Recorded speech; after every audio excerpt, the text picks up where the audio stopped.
ఇప్పుడున్న జనరేషన్లో నువ్వు ఎంత గొడ్డు చాకిరీ చేసినా ఇల్లు పిల్లలు అందరినీ హ్యాపీగా ఎంత డెడికేటెడ్ హౌస్ వైఫ్ అయినా కూడా నీకంటూ ఒక ఇన్కమ్ లేకపోతే మాత్రం ఈ సొసైటీయే కాదు, నీ హస్బెండ్ నీ పిల్లలు కూడా నీకు విలువనివ్వరు.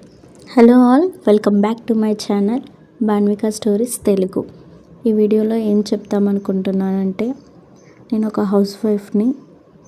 5 months బేబీ ఉంది నాకు, అండ్ 4 years బాబు ఉన్నాడు. ఇప్పుడు నర్సరీ చదువుతున్నాడు. మార్నింగ్ లేచిన కాంచి నైట్ పడుకునే వరకు ఏదో ఒక పని ఉంటుంది.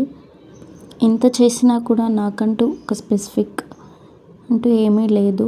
ఆ ఇంట్లో పనే కదా, చేయలేవా, చేయక ఏం చేస్తావు అని అంటూ ఉంటారు అందరూ. సో అందరూ అంటున్నారని కాదు, నాకంటూ ఏదైనా ఇన్కమ్ సంపాదించాలని చాలా ఉండేది. మార్నింగ్ లేచిన కాంచి ఏదో 100 రన్ అవుతాయి మైండ్లో. ఏదో ఒకటి చేయాలి, నాకంటూ కొంచెం ఇన్కమ్ కావాలి అని.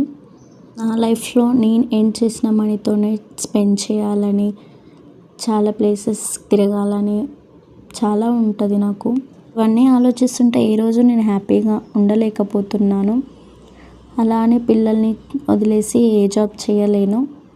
మా వారేమో గవర్నమెంట్ జాబ్కి ట్రై చేసుకో అని అంటారు. 2 పిల్లలు పెట్టుకొని నేనేడ గవర్నమెంట్ చదవను. అసలే ఈ జనరేషన్ పిల్లలు చెప్తే వినేవాళ్ళు కాదు. అలా అని కొట్టలేం వాళ్ళని.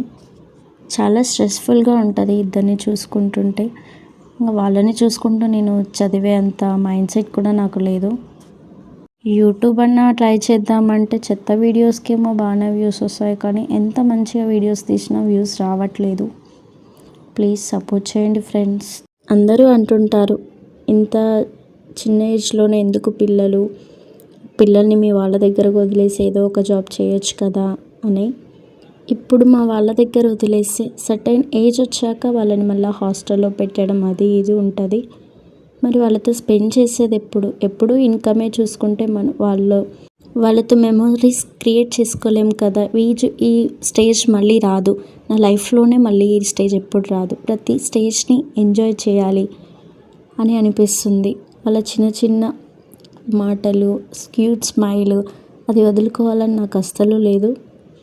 వాళ్ళకు ప్రేమ, ఎఫెక్షన్ అనేది పేరెంట్స్ నుంచి రాకపోతే తర్వాత మనం ఎంత చెప్పినా వినరు. అందుకే నాకు ఎవరి దగ్గర నా పిల్లల్ని ఉంచాలని ఉండదు. నా దగ్గరే ఉంచుకోవాలని ఉంటుంది. స్కూల్కి వెళ్ళాక మనం ఏదైనా జాబ్ చేయొచ్చు, కానీ ఇప్పటి నుంచి చేసి వాళ్ళు ఏం చేస్తున్నారో మనం చేసేది మొత్తం వాళ్ళ కోసమే అయినప్పుడు అదే వాళ్ళని కరెక్ట్ వేలో పెంచుకుంటే బాగుంటుంది కదా అని నా ఒపీనియన్.